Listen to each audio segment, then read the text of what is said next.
to do the press conference. All right. Erik Horne here for Andscape with Bill Rhoden, Jason Reid, and Martenzie Johnson, coming off of a wild weekend with the AFC and NFC Championships. I'm going to apologize in advance to the NFC Championship. We're probably not going to talk about y'all much in this video today because this is about Lamar Jackson and Patrick Mahomes. Jason and Martenzie, y'all were at the AFC Championship where we saw Patrick Mahomes, book his spot in another Super Bowl, and we saw Lamar Jackson come up short once again with a chance to, strengthen his legacy. Who wants to go first? Who do we want to talk about first? Do we want to talk about the context of what Patrick Mahomes is doing, or do we want to talk about the shortcomings of Lamar Jackson and his Baltimore Ravens team? I'll let Martenzie make the call. Winners can go first. Winners first. Let's go. Patrick Mahomes, Jason. Erik, Tom Brady is the most successful quarterback in NFL history. He has 7 Super Bowl championships. I mean, he is unquestionably the most successful quarterback to ever do it in the NFL. I'm not saying he's the most talented. That's a debate you can have about John Elway and those types of people, but he is the most successful. And in the beginning of Tom Brady's career, he also set the standard for young quarterbacks in terms of Super Bowls and winning. That standard has now been eclipsed. Patrick Mahomes is the best quarterback in the history of the NFL to start a career. In the Super Bowl era, what he has accomplished, 6 AFC Championship games, 4 AFC titles, 2 Super Bowl victories, 2 league MVP awards, 2 Super Bowl MVP awards, 6 straight division championships. We now have to really talk about the fact that, yes, Brady is still the most successful ever because he has all those titles, but there has never been a quarterback to get off to this type of start in his career. And you look at everything the Chiefs went through this year. They led the league in drop passes. They were the most penalized team on offense. Their tackles, their offensive tackles throughout the season, you said to yourself, well, how can he win any games playing with these type of guys? And all he did was go on the road and beat the then surging Buffalo Bills. And then he goes to Baltimore and let me just pause here and just say this real quickly. This Ravens defense was the best defense in the last 10 years of the NFL. Takeaways, sacks, points against, stopping the run, superstar players at every level of the defense, all pro players. He goes to Baltimore when this is supposed to be the Ravens' year, with Lamar Jackson about to win his 2nd MVP award, Lamar being better in the pocket as a passer, this incredible defense. And what does he do? He does what he had to do in conjunction with a great defense and a great coaching game plan, both offensively and defensively, and he wins the game. Because it's like Herm Edwards said, the object is to win the game. And we're at a point in NFL history where this guy is without peer in this game. And look, I don't know if they're definitely going to win the Super Bowl. I can't say that. But with that guy, as Doug Williams said to me in my piece last night, do not bet against him. Never again. I'm not doing it, y'all. I'm not doing it anymore. And he's earned it. He's earned that. He's earned the right to not be bet against. On the other hand, Mr. Lamar Jackson, Martenzie, you had the distinction of having to write about Lamar and the Ravens' shortcomings last night. Probably saved Zay Flowers a little bit in your piece, but what about the Lamar Jackson experience did you take away from him? What did you take from it? That he had the chance this time to finally shut everyone up. And I'm just not talking about the media because there's so many of us, you can't really zero in on one person. I'm talking the Arthur Blanks of the world. I'm talking the Taylor Lewan, I think his name. He used to be offensive tackle for the Titans. I'm talking Bill Polian, right? Like, he has been criticized for not being or the quarterback comment. He's been criticized for not being a legitimate quarterback in the NFL. This year, he went out and proved that wrong, right? In the regular season, 67% completion percentage, 6th best in the NFL this year. Those games against the Lions, those games against the 49ers, the games against the Dolphins, he showed that he is pretty damn good at being a quarterback. And the one last thing he needed to do was do it in the playoffs. And he sort of did that against the Texans. Don't get me wrong. He played excellently in the second half, but he was a little bit shaky in the first half against the Texans. But he got it, and they got to the AFC Championship. He needed to repeat that. And he was given countless opportunities to do this against the Chiefs, but unfortunately he didn't. And it was timely mistakes by him, timely mistakes by Zay Flowers, timely mistakes by the defense when they held up for most of the game, but then started committing the dumbest penalties possible at the end of the game. But he got sacked and fumbled the ball when they were driving. He threw an interception into triple coverage when they were driving to try and score the ball. There's not much more I can defend him for. I've tried. Just as on the other side, a lot of people who don't look like us defend Brock Purdy. That's how we've been with Lamar Jackson. And last night, it's like, I tried, but it's like, there was just nothing. Like, the game was in his hands. The defense stopped Patrick Mahomes about as best as you can possibly stop Patrick Mahomes. And he messed up.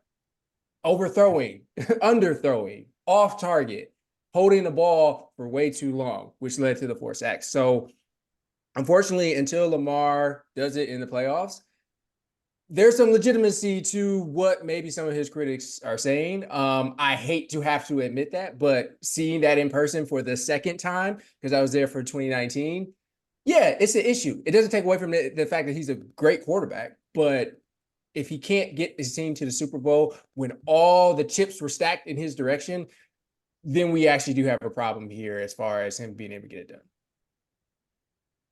Yeah, well, man, you said a lot, and both you guys said a lot. I want to start by thanking my grandson, Kasi Moby, who was born Sunday morning, for sparing us in that trip to Baltimore. because Martenzie, I will continue to kind of defend or explain away Lamar, and we talked to Erik. I was all ready to go with this piece because I started getting nervous because everything was just so set up. It was so set up. It was so set up that I'm thinking, we've all had experiences. This story is too perfect. It's too perfect, and we've seen the collapses. So when my grandson was born, I said, well, okay, let me just stay up here with them and let Martenzie and Jason do the work. But I don't know, man. It's like I was set to go with a piece about how the connection between Lamar and Marlon Briscoe. One of the last conversations I had when Marlon was alive was about him talking about Lamar, because in his, Lamar was the spirit, carried the spirit of Marlon Briscoe, and he would have carried into the Super Bowl. And when I say that, we talked about this at the last roundtable, that Lamar is like the classic, he represents the classic generations of Black men who is so athletic, but they were so athletic that they were immediately changed positions. I mean, generations after generations of dash hopes. A guy like Patrick Mahomes, although he's clearly, as you pointed out, maybe the greatest generation of quarterback of this generation, but he was not ever in that kind of category of the athlete who would, and Mahomes said it. He said, no, I was not going to be, I'm not that kind of athlete to be a cornerback or a safety. He's an athlete like baseball players are good athletes, but Lamar was everything you point out, all the criticism, the inaccuracy, the inconsistency, the can't function under pressure, all the stuff that people usually pour on Black men in general, all the stuff we cannot do is poured on him. And I was so pulling for him every year as a man, if you could just reach the Super Bowl and hold the Lombardi trophy, to me, in my mind, that would close the chapter on that. So yeah, I mean, I'll admit that, yeah, man, I was not so much pulling for him, but pulling for us, but like you said, man, and then you're watching on TV, and then the next game, you see Brock Purdy, and I could just hear it, oh my God, yes, and then they were talking about he was making plays. Look, he's running, he's running, he could run, but he was also. Hey, man, Brock Purdy, hey, This is the only time Yeah. we're going to talk about the NFC Championship. But Brock Purdy was he was kind of running. He was running a Well, little bit. listen, what could you say? What could you say? I was like, look at him go! Look at him go! And then look at he's improvising. Wait a minute, he ain't improvising. He's running. He ain't improvising. Improvisation is when Lamar was almost sacked. Remember that the one of the highlights of the thing when he was almost sacked. The guy was in his neck, and he threw that thing to he threw that bomb to Trey Flowers. That's improvisation. Great play. It was a great play, and I don't know, man. And then my last rant is I know we're here to kind of talk about Lamar, but then Trey Flowers, man. I guess this game was just the epitome of experience versus inexperience. I mean, if you want to have a classic case, Mahomes did it to Josh Allen, and he did it again to Lamar. He said, I remember he did it to Jalen Hurts last year. Hurts only made one mistake. He only made one mistake in that Super Bowl. Really, he fumbled, but that's all you need. So I don't know, man. I know, Martenzie. I will still next year. I will still come up with a piece about Lamar and said maybe this, the window, there's the window's closing, but it ain't closed yet. So that's my story, and I'm sticking to it. Erik, I was sitting next to Martenzie at the game last night, and I had my laptop closed. And I turned to Martenzie at a certain point. I'm like, how many yards passing does he have? Because it didn't seem like he had that many. And Martenzie told me 64. Wasn't like, what was it, Martenzie? It was 64 at that point? There was 7 minutes left in the third quarter. He had 67 passing yards. Okay. Now, when he said that, I stopped and I was like, okay, this is even worse than I was thinking it is as I'm watching it. Martenzie's piece, when it went up, I read it immediately and he nailed it. And the thing that I started thinking about, and look, I love my man Bill Rhoden, and we've both written books on black quarterbacks. He wrote the first one. He set the standard, and we've talked about this subject. I don't know how many hours Bill and I have spent talking about this subject at different places. And I want to preface this with, I love Lamar's game, and he's done so much for the NFL and the city of Baltimore. But after I got done reading Martenzie's story, I sat in the press box and I thought to myself, a real difficult question now has to be asked within that organization. This defense was loaded. Right. They went out and they got him better wide receivers. Right. They were playing at home. They've been the AFC's top-seeded team twice in the last 5 years and haven't gotten to the playoffs. And like Martenzie said, time and time again, he had opportunities to do what the great quarterbacks do during the playoffs. It wasn't all on him. Like Bill said, they lost their composure and all that. But Martenzie just did a great job of dissecting it point by point in his piece. And I got to the end of it and I really said to myself, they have to ask themselves, the people who run this organization, after 6 years, is this as far as he can take us? And if the answer to that question is yes, I don't know where you go from there. I'm not saying they're going to get rid of him. They guaranteed him $135 million fully at signing.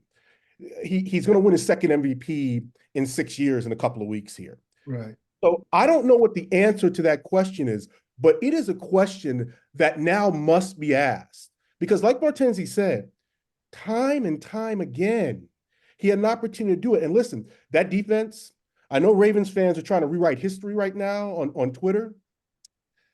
Kyle Hamilton might go down as the greatest defensive player in Ravens history. And this is a team that had the greatest safety of all time in Ed Reed and one of the all-time linebackers in Ray Lewis, among others. They have superstars at every level of that defense, and they were playing at home. If he can't play better than this, Josh Allen lost in the divisional playoffs to Patrick Mahomes at home. But this was a different type of loss. He was inaccurate. And the thing that really stuck with me, again, after reading Martenzie's piece, if he's thrown in a triple coverage in year 6 as a starter, going against Patrick Mahomes, then you got to tell me where the improvement is. He's improved as a pocket passer during the regular season, but we're not talking about the regular season. We are talking about the time that defines greatness in the NFL. And I think it's alarming, and I think they have some tough questions to ask themselves. Yeah, well, I'd give them one more. I'd give them one more chance. And you're right. That's I mean, kind they're gonna, No, obviously. Yeah. no, Bill, no more chances for Lamar. Baltimore Ravens, listen to me right here. Trade him to the New Orleans Saints tomorrow. no. Oh, Please, yeah, right. Comes okay? a New Orleans Saints fan. No, no more right. Lamar, right, you're Eric. done. Lamar, we love you. We appreciate your contributions. We're going to trade you to the Saints. We're going to get you with, you can rebuild their franchise. The Saints fans will appreciate you more. It was nice. It was a nice time, And who are you going to get, by the way? We're gonna honor your trade request a year later, Lamar.